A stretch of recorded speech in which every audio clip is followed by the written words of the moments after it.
I was just remarking in the foyer that I had the great opportunity to be at a 40 Days for Life kickoff in the United States some years ago, right outside a Planned Parenthood clinic, in the street, really kicking off what we're all about to do, which is to witness to the dignity and sanctity of human life. So I'm sure that's why you're all here, and I would certainly applaud you for that. This work is very important, this work of witnessing out in front of abortion clinics. And I'm here to say I think we need to do more. And the reason takes me back to January 2008. So about 9 years ago, the battlefield in medicine was laid out before me. I was a third-year medical student at that time, just fresh into my clinical rotations. And, through, just my basic formation in this area, I was told by a well-meaning family physician who was teaching me that the College of Physicians and Surgeons of Ontario, where I was training, was trying to weed out people like me from practicing family medicine. So that was very encouraging, of course, and I went home with a renewed enthusiasm for practicing medicine. And I had at that time intentions to practice family medicine, which I have obviously achieved through some struggles, which we don't have any time to go through all the difficulties that come directly from that statement, which is the College of Family Physicians of Ontario was trying to weed out doctors like me. So that was what I started my clinical training on, that, okay, this is what I'm up against, if it wasn't already obvious during the lectures where, I might have been the only person to raise my hand and say, well, what about, the life of the child in the womb, or what about, the life of somebody at the end of life? What about those considerations? So those weren't met with much enthusiasm by my clinical classmates as well. So I mean, what did I do to garner that kind of pushback from a clinical preceptor right at the very start of my training, only 1 week into the clinical portion of my training? I certainly didn't do anything other than abide by, one, my Catholic moral philosophy, but even more basically than that, what I considered to be, as I knew it, the Hippocratic Oath. Okay, I was blessed at Queen's University to have a very good history of medicine professor who, in her enthusiasm for the history of medicine, found us the oldest form of the Hippocratic Oath that she could find, the oldest translation from the Greek, and took us out at night with candles onto the shores of Lake Ontario where we could recite the oath. And for me, that was very meaningful, but unfortunately, she prefaced that with, well, if you find any parts of this oath to be problematic to your worldview, basically, well, just disregard those. So, the oath doesn't carry much weight. And that was in the very first days of medical school. At the end of my clinical training, there was a different oath, but let me tell you, these oaths are at most optional for the students and bearing little to no semblance to the Hippocratic Oath.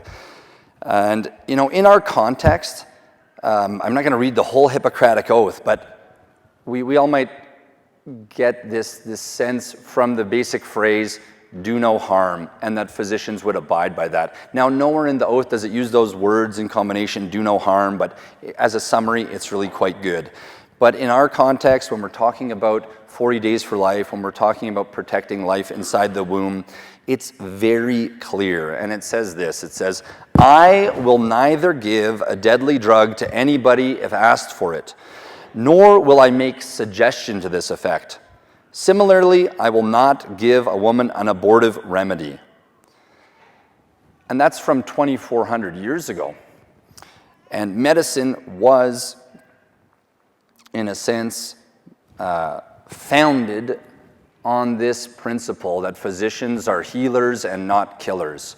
And as you can see today, we've got this very confused again. So in the time of Hippocrates, he's saying, look, doesn't matter if your enemy comes and pays me twice as much before you come to your appointment, I'm not going to give you the poison instead of the cure, right? So that was the basis of physicians and patients trusting one another.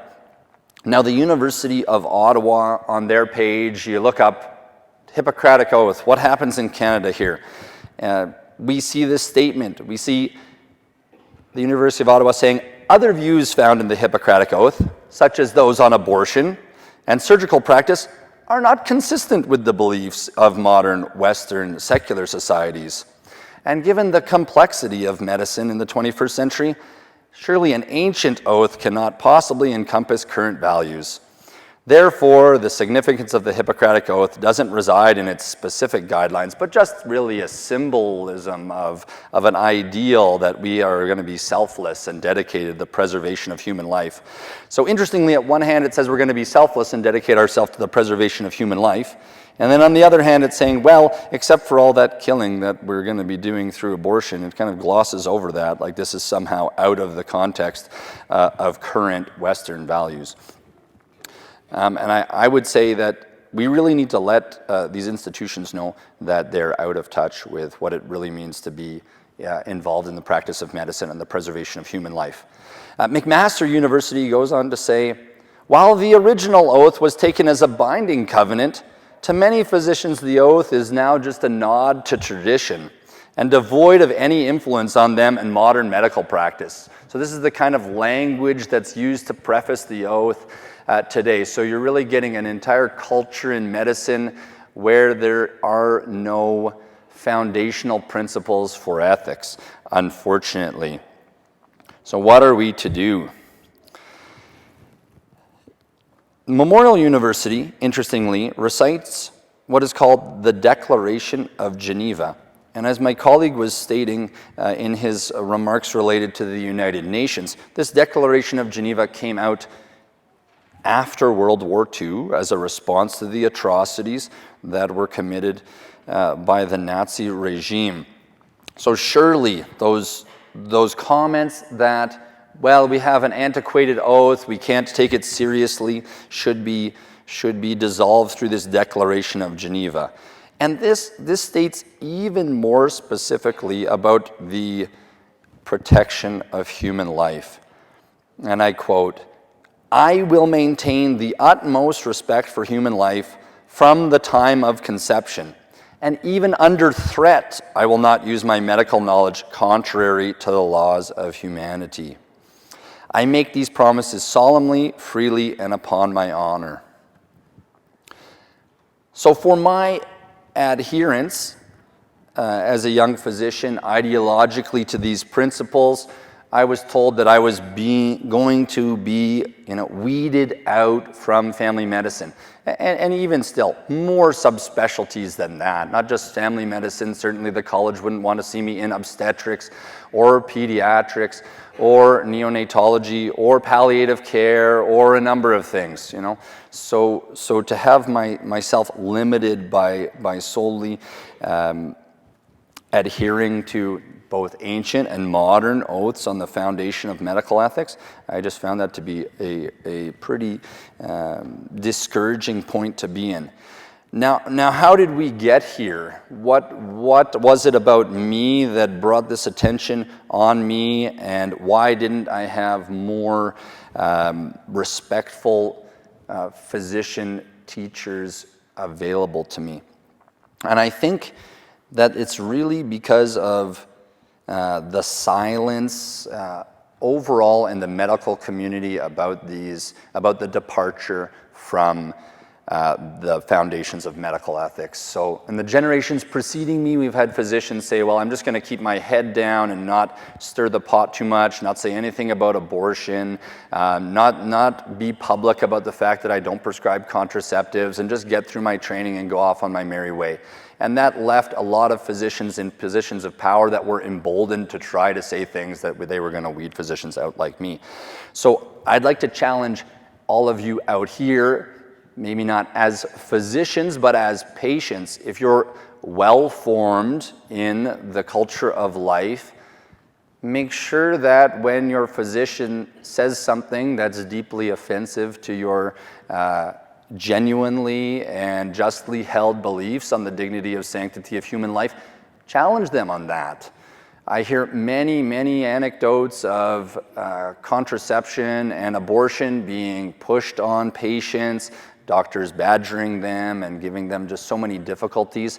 I would like to see the same kind of attention that's brought on physicians like myself for our firm stance for life to be brought on these physicians who seem to have a firm stance against life. So many of you may have that idea, oh yeah, that happened to me in the past. I'm not saying, well, let's drudge up things against physicians from years ago, but make a complaint to the college that somebody wasn't respecting your beliefs. Make it obvious to those people in power that you want physicians who respect life from conception to natural death, and that's what you see fit as a physician and nothing else. So if I could point you in some right directions, to check out a website called the Hippocraticregistry.com. It's just Hippocraticregistry.com. I can have it sent out through the 40 Days for Life website. That's where physicians such as myself who said, we're going to take the oath of Hippocrates and actually hold to it, you can find out who they are, and there's a number in Canada, and the numbers are growing. In addition to that, certainly if you're, as I mentioned, if you're looking for more guidance in this area, I'm happy to take any requests through the diocesan website and the Calgary Catholic Medical Association about physicians who may be able to guide you through difficulties with life, beginning of life and end of life decisions. So that's certainly through the Life and Family Office at the diocese. But please don't be silent. As you're doing this in the 40 Days for Life, remember that these things are happening because physicians have abandoned their oath on their honor to protect life from conception to natural death. God bless you, and I hope I'm able to see you out on the street at some point during 40 Days for Life. Thank you.